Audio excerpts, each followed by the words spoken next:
ही अमर रहे, अमर रहे, अमर रहे, दशरथ मौज ही अमर रहे, अमर रहे। हम चलते हैं गाजीपुर जिले से रामराज बनवासी जी, जो जखनिया विधानसभा के प्रत्याशी भी रह चुके हैं और बनवासी समाज का बहुत बड़ा हित ये चाहते हैं। बहुत दिनों से लगे हैं, नौकरी पेशा में भी रहे हैं, बहुत कुछ कुर्बानियाँ भी दिए हैं। मैं आपसे पूछता हूँ कि आपके समाज की स्थिति क्या है और इसका मिशन क्या है? पहले तो मैं आपको बहुत बहुत धन्यवाद देता हूं और देखने वाले दर्शक को भी नमस्ते करता हूं। देखिए, ये जो है दशरथ मांझी एक ऐसे इंसान थे जिन्होंने अपने जीवन में एक दृढ़ इच्छा रखे थे और उनका एक सोच था कि पहाड़ से गिरने से मेरी पत्नी मर गई, लेकिन दूसरा आदमी या दूसरा लोग न मरने पावें और उनको ठीक ढंग से दवा का मुहैया होना चाहिए।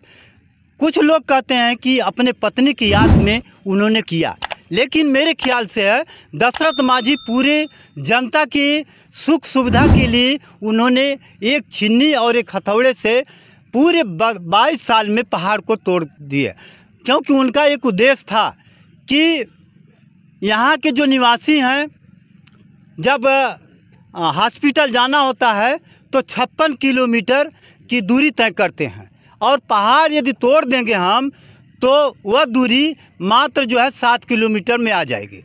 तो दूसरे दिन उन्होंने एक छिन्नी हथौड़ी लेकर के और पहाड़ से कहते हैं, तेरे में इतना बड़ा गरूर है, जब से तुम्हें तोड़ेंगे नहीं तब से तुम्हें छोड़ेंगे नहीं। यानी उनका एक उद्देश्य था और उन्होंने निरंतर हर कठिनाई को झेलते हुए उन्होंने 22 साल में पहाड़ को तोड़ करके वो एक मिसाल कायम किए। एक मुहावरा हिंदी का होता है, लोग कहते हैं कि अकेला चना भार नहीं फोड़ता, लेकिन दुनिया में, कह लीजिए इंडिया में ही नहीं, दुनिया में एक दशरथ मांझी थे जिन्होंने इस मुहावरे को गलत साबित किया, क्योंकि अकेले उन्होंने 22 साल में पहाड़ तोड़ करके, पहाड़ का सीना चीर करके सड़क का भी निर्माण किए। चूँकि मुसहर जात बहुत ही ईमानदार और मेहनती कास्ट हैं, फिर भी इस जात को अंग्रेज़ों ने एक अपराधी जात का घोषणा किया कि ये अपराधी जात है। जब 1933 में जो साइमन कमीशन आया था, उस साइमन कमीशन में 1933 से ही ये मुसहर समाज को वंचित कर दिया गया सारी सुख सुविधा से। 1969 से ये मुसहरों को एससी यानी अनुसूचित जनजात में रखा, जबकि इनको अनुसूचित जनजात में डालना चाहिए, क्योंकि अनुसूचित जात यानी जनजात से भी गई गुजरी जात ये मुसहर समाज के लोग हैं। आज भी देखेंगे, पटना इतना बड़ा सिटी है, पटना पुल के नीचे भी ये मुसहर पुल के अंदर रहते हैं। यहाँ रेवतीपुर में आज से 10 साल पहले सड़क के किनारे पुल में 10 साल तक कुछ लोग रहे। आज उनको हम लोग लड़ करके एसडीएम से लड़ वगैरह करके उनको ज़मीन दे दिए हैं और आज उनका आवास बन गया है। लेकिन फिर भी यह जाति जो है आज भी जहाँ की तहाँ पड़ी हुई है।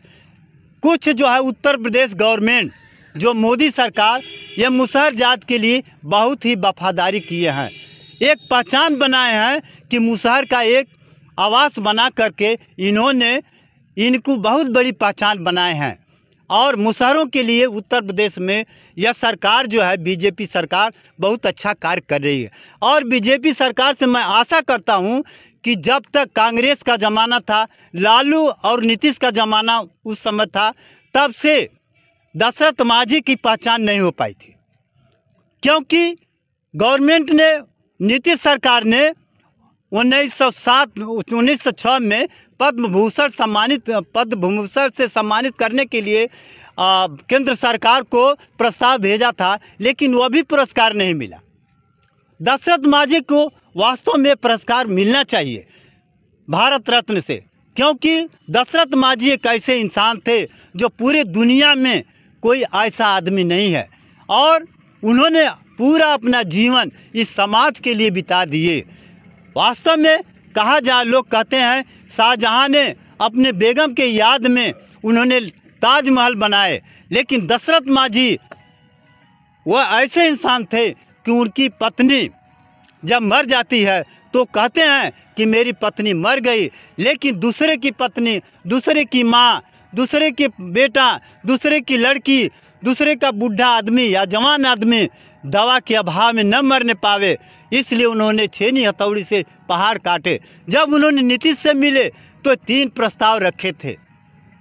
पहला प्रस्ताव कि उन्होंने रखा था कि अच्छा हॉस्पिटल होना चाहिए, क्योंकि जानते थे कि हॉस्पिटल न रहने से आदिवासियों की कोई अच्छा इलाज नहीं हो जाता है, क्योंकि प्राइवेट हॉस्पिटल से ज़्यादा फीस देनी पड़ती है, ज़्यादा रुपया लेते हैं, और एक आदिवासी, एक मुसहर समाज के लोग के पास पैसा नहीं है, क्योंकि रोज़ कमाते हैं, रोज़ खाते हैं। यदि सरकारी हॉस्पिटल हमारे गांव खुल जाएगा तो सारे लोगों का उद्धार होगा।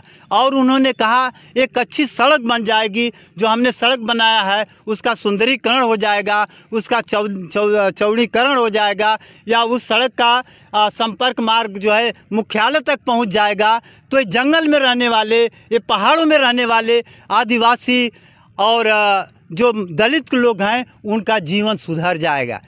उनकी ये सोच थी।